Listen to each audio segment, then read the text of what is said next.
पंचमी, चाहे वो शुक्ल पक्ष की हो चाहे वो कृष्ण पक्ष की।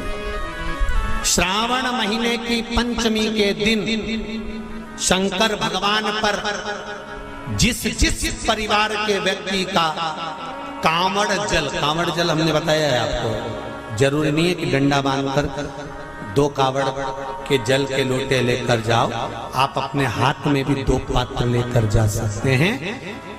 पंचमी तिथि के दिन हाथ में 2 लोटे जल के, 2 कलश जल के जब हम शंकर भगवान को चढ़ाते हैं तो ऊपर जो कमंडल होता है शिव जी के ऊपर जलधारी होती है, जिसमें जया, विषहरा, शामली, बारी, दौतली और देव, शंकर भगवान की 5 बेटियां जिसमें विराजमान होती हैं। जब हम जल समर्पित करते हैं, हमारे पीढ़ी में, परिवार में अगर कोई अधोगति में मर गया होता है, कुंवारी अवस्था में चले गया होता है, गर्भ में मर गया होता है, गर्भ के बाहर निकलकर भी अगर कुंवारी अवस्था में चले गया होता है, तो श्रावण महीने की दोनों पंचमी पर परिवार का अगर कोई एक व्यक्ति भी जल चढ़ा देता है शंकर भगवान पर, तो सर्प की योनि में नहीं पड़ता, जीव मुक्त हो जाता, प्रेत योनि में, सर्प की योनि से मुक्त हो जाता।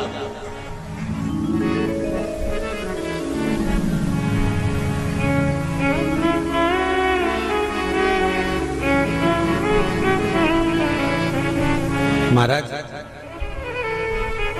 हमारे यहाँ सांपों की पूजन कौन से दिन होती है, कौन सी तिथि में करते हैं? जम के बोलो जरा। नाग पंचमी। नाग पंचमी का मतलब क्या है? सांपों की पूजन करो। नाग पंचमी का मतलब होता है शंकर जी के मंदिर में जाकर 1 लोटा जल समर्पित कर दो। उसका कारण क्या है कि हमारे परिवार में, हमारे कुटुंब में कोई 7 कुटुंब में, परिवार में कोई 7 पीढ़ी के अंतर्गत भी अगर कोई जीव तड़प रहा होता है, पड़ा हुआ होता है, उसकी मुक्ति नहीं होती है, तो पंचमी का चढ़ा हुआ जल उस जीव को प्राप्त हो जाता है और वो जीव तर जाता है, उसका फिर जन्म नहीं होता, वो तर, इसको मुक्तता कहता है,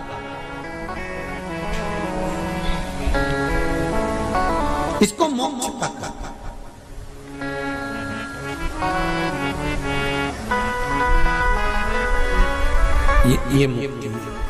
ये मोक्ष, इसी को कहेंगे कि ये मुक्ति।